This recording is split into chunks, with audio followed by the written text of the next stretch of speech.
Homeopathic physician doctor Dinesh Mohan ਨਾਲ ਖਾਸ ਗੱਲਬਾਤ ਕੀਤੀ ਹੈ। ਅੱਜ ਦੇ ਜੇਕਰ ਪੈਨਲ ਦੀ ਅਸੀਂ ਸ਼ੁਰੂਆਤ ਕਰੀਏ ਤਾਂ ਡਾਕਟਰ ਦਿਨੇਸ਼ ਮੋਹਨ ਜੋ ਮੋਹन होम्योपैथी क्लिनिक अंबाला तो ने उन्होंने नाल गलबात करांगे। डॉक्टर साहब दिनेश जी, जिस तरीके से जब किडनी की प्रॉब्लम होती है, क्रिएटिनिन काफ़ी ऊपर चला जाता है, तो एक तो होम्योपैथी के अंदर कितनी ऊपर तक क्रिएटिनिन को आप कंट्रोल कर लेते हो, दूसरा कितने समय में कंट्रोल करते हो, तीसरा आपकी एडवांस जो रिसर्च है वो क्या है किडनी फेलियर के बारे में। Doctor Dinesh Mohan homeo clinic Ambala से हूँ और पिछले 30 वर्षों से हृदय और किडनी रोगों में होम्योपैथिक इलाज कर रहा हूँ। हम रिपोर्ट्स की बात कर रहे हैं। क्रेटिनिन, जब भी किडनी फेलियर के पेशेंट्स होते हैं उसमें क्रेटिनिन लेवल बढ़ जाता है। क्रेटिनिन क्या होता है? क्रेटिनिन एक शूज़ के अंदर एक फ्लूइड होता है क्रिएटिन नाम की। क्रिएटिन की ब्रेकडाउन प्रोडक्ट होता है क्रेटिनिन। तो क्रेटिनिन वैल्यू जो है वो बढ़ जाती है इन किडनी पेशेंट्स के अंदर। लेकिन हमें ये देखना ज़रूरी होता है कि पेशेंट की क्लिनिकल कंडीशन क्या है। मेरे पास ऐसे ऐसे केसेस आए हैं पिछले वर्षों में जिनका कि नॉर्मली 7 तक अगर क्रेटिनिन लेवल हो तो कहते हैं चलो जी उसके बाद डायलिसिस कर देंगे। लेकिन मैंने ऐसे देखे हैं जिनको 18-18, 20-20 वैल्यू लेके आए हैं। तो मैं चलता फिरता हूँ, खाता पीता हूँ, सब कुछ ठीक है जी, मुझे थोड़ी सी भूख कम लगती है और कोई ऐसी बात नहीं है। तो क्लिनिकल कंडीशन को समझना, और क्रेटिनिन एक पैरामीटर है, केवल हम उस पर डिसाइड नहीं कर सकते। There are other parameters also. Haemoglobin level क्या है, उसका ब्लड प्रेशर लेवल क्या है, उसकी और जनरल कंडीशन क्या है, उसके पूरे बॉडी में सूजन है, उसका यूरिन आउटपुट क्या है। मतलब कई पैटर्न्स को, कई पैरामीटर्स को हम इकट्ठा लेके एक पूरी पिक्चर उसकी बना के तब हम सोच सकते हैं कि हाँ भाई हम इसको डायलिसिस की अर्जेंट नीड है या नहीं है। अब एक पेशेंट आता है, इसको पूरा ही बॉडी स्वेल्ड अप हुआ है, पेशाब आना बंद हो गया, तो ऐसे किसी में पानी ऊपर लंग्स तक भरा हुआ है, बोल भी नहीं सकता। पूछता हूँ नाम क्या है आपका, ऐसे करके सांस लेके बोलता है यार नाम भी नहीं बता पा रहा, क्योंकि already he is full of. ऐसी कंडीशन में ठीक है डायलिसिस अर्जेंट 1-2 करा लिए, उसके बाद हम इलाज कर देते हैं उसका। लेकिन ये कि कम अगर फिजिकल कंडीशन अच्छी है तो सीधा ट्रीटमेंट किया जा सकता है। रही बात अब ये एडवांस मेडिकल रिसर्च जो मैंने किडनी पेशेंट के अंदर करी है, उसके अंदर मैंने अभी बात कर रहा था माइंड डेवलपमेंट के बारे में। तो हमें माइंड की जो सबसे पहले इसको केसेस को ठीक करने के लिए हमें, जब तक हम उस अपने प्रेजुडाइज माइंड को छोड़ेंगे नहीं कि नहीं अब नहीं कुछ हो सकता, इसको तो हमने ख़त्म करना है। हमने तो ठीक करना ही करना है पेशेंट को। क्लिनिशियन जो मर्जी हो जाए, वो हमारा भाई है, हमारा मित्र है, मेरा अपना बच्चा है, मेरी अपनी माँ है, मैं उसको ठीक करना ही करना है। जब तक हम एक योगा ऑफ डिवोशन के साथ, एक प्यार के साथ उसके लिए संघर्ष करेंगे तो कैसे नहीं ठीक होगा। होम्योपैथी की ये एडवांस मेडिकल रिसर्च मेरी इस योगा ऑफ डिवोशन के ऊपर आधारित है। दिनेश मोहन, मैं आपसे ये जानना चाहती हूँ कि क्या होम्योपैथी केवल पुरानी बीमारियों के लिए है या फिर इससे इमरजेंसी में भी ये दवाइयाँ काम करती हैं? थोड़ा सा इस पर प्रकाश डालें। होम्योपैथी सभी बीमारियों का इलाज करने में सक्षम है। जो इमरजेंसी जो कंडीशंस हैं में भी यदि हमें उसकी परफेक्ट नॉलेज हो तो हम उनको ठीक कर सकते हैं। मैं अभी एक केस आपको बताना चाहूँगा कि एक केस मेरे पास आया, एक लेडी जिसकी किडनी बिल्कुल ख़त्म हो गई थी, उसका लड़का गोदी में उठा के मेरे पास लाया। आज 2007 की बात बता रहा हूँ। तो कहने लगा जी ये किडनी माँ के बचने की कोई उम्मीद नहीं है। मेरी टेबल पे उसने ला के उसको बिठा दिया, लेडी को लिटा दिया, बल्कि वहाँ पे जो एग्जामिनेशन बेंच होता है, कि देखिए किडनी बिल्कुल ख़त्म हो गई है, पेशाब आना बंद हो गया है, खून बनना बंद हो गया है। सभी डॉक्टर ने जवाब दे दिया है कि तो सेवा कर लो, 2-4 दिन जिएगी।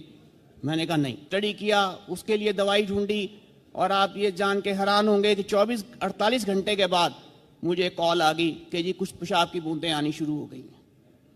तो पेशेंट अगर लास्ट स्टेज में हो और उसके बचने की उम्मीद ना हो तो भी होम्योपैथी का इलाज बहुत तीव्र है। ऐसा प्रैक्टिकली मैंने केसेस ठीक किए हैं और मैं एक्चुअल प्रैक्टिकल केस में आपको बता रहा हूँ। तो doctor Dinesh ji, kidney failure की जब बात करते हैं तो एलोपैथी में इस चीज़ का कोई इलाज नज़र नहीं आता। एलोपैथी में सिंपल कहते हैं कि अब ट्रांसप्लांट कराना पड़ेगा, कोई डोनर ढूंढो, या अपनी फैमिली से ढूंढो, या कोई बाहर से ढूंढो, और बहुत कॉस्टली होता है। लेकिन एलोपैथी में ऐसा क्या है जिससे आप एक किडनी फेलियर को भी फिर से रिवाइव कर सकते हो? होम्योपैथी की मैं अभी बात कर रहा था, advance research in homeopathy. Advance research को हमें सबसे पहले breaking the barriers of the human mind, limitations of the human mind. Sir Francis Bacon की मैंने बात की, उनका पहला ही ये था कि हमें सबसे पहले तो लिमिटेशंस ऑफ ह्यूमन माइंड जो है उसको ब्रेक करना है कि नहीं ये तो खत्म हो गया, किडनी बिल्कुल श्रिंक कर गई, अब क्या होगा, ये तो ठीक नहीं हो सकती, खून के सेल नहीं बन रहे, नहीं ये कहाँ से बनेंगे, खून चढ़ा देते हैं। लेकिन हमें पेशेंट की जान बचानी है। वो पेशेंट कौन है? वो पेशेंट मेरी माँ है, मेरी बहन है, मेरा अपना बच्चा है। मैं उसको मरते हुए नहीं देख सकता। मुझे इतना प्यार, इतनी मोहब्बत के साथ मैंने उसके लिए एक संघर्ष करना है। हमने हमारा जो एक माइंड की एक कमी है, दूसरी प्रेजुडाइज माइंड, कि नहीं बस हमने ये सब बुक्स में पढ़ा है और ऐसे करा है, हम तो बस इसी को मानते हैं, ये ठीक है। नहीं, हमें उससे ऊपर उठना है। फिलोसफिकल प्रोपोजिशंस जो हम लोग पढ़ते हैं, दवाइयों बीमारियों के नाम आ गए, ये आ गए, हम हमारा माइंड उसमें उलझा रहता है एक जगह में कि नहीं अब तो ये इसको बीमारी ये होगी, इसके अंदर ये क्लिनिकल पैथोलॉजिकल कंडीशन हो गई है, नहीं इसको नहीं ठीक हो सकता। तो उसके लिए माइंड को डेवलप करना है। एक डॉक्टर को एक चैलेंज है कि अपने माइंड को डेवलप करे, उसको लिमिटेशंस को ब्रेक करे। ब्रेक करने के लिए हमें एक चैंपियन की तरह, एक ओलंपिक चैंपियन, फिजिकल चैंपियन, आपने देखा ओलंपिक्स आप गेम देखते हैं कि लोग फिजिकल मसल डेवलप करते हैं, हमें मेंटल मसल डेवलप करने हैं। कौन से मेंटल मसल डेवलप करने हैं? Moral excellence, that is the first step. उसके बाद हमने डिवाइन प्रॉपर्टीज अपने माइंड के अंदर डेवलप करनी है।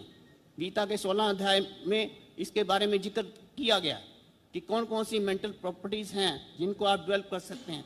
जब हम ये मेंटल प्रॉपर्टीज, ये मॉरल एक्सेलेंस को डेवलप करेंगे, एक प्यार पेशेंट के लिए, एक जब मेरा अपना बच्चा है मुझे इसको बचाना है, तो फिर देखिए आपके मेंटल ब्लॉक्स टूट जाएंगे, आपके अंदर एक नई रोशनी आपका माइंड लेगा, न्यू हॉरिजॉन्स आप डेवलप करेंगे, एक न्यू विजन्स आपके अंदर आएंगी, और फिर वो परमात्मा आपको एक नया रास्ता दिखाएगा कि कैसे आपने बच्चे को बचाना है।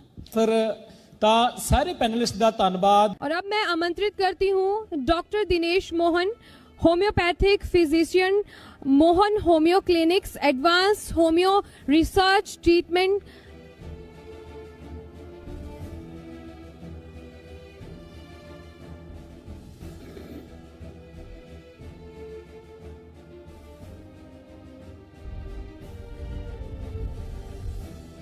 मोहन होम्यो क्लिनिक्स में किडनी रोगों के साथ साथ हृदय रोगों का भी सफल इलाज किया जाता है। अब दिल की बंद नलियों को बिना ऑपरेशन खोला जा सकता है।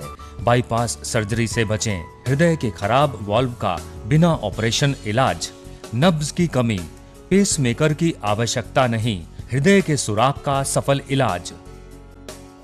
हमारा पता है मोहन होम्यो क्लिनिक्स, नजदीक रेलवे स्टेशन, अंबाला शहर, हरियाणा। संपर्क सूत्र 017125111118 098120551118। हमारा ईमेल एड्रेस है mohanhomeo@gmail.com। हमारी वेबसाइट है www.kidneyhealing.com।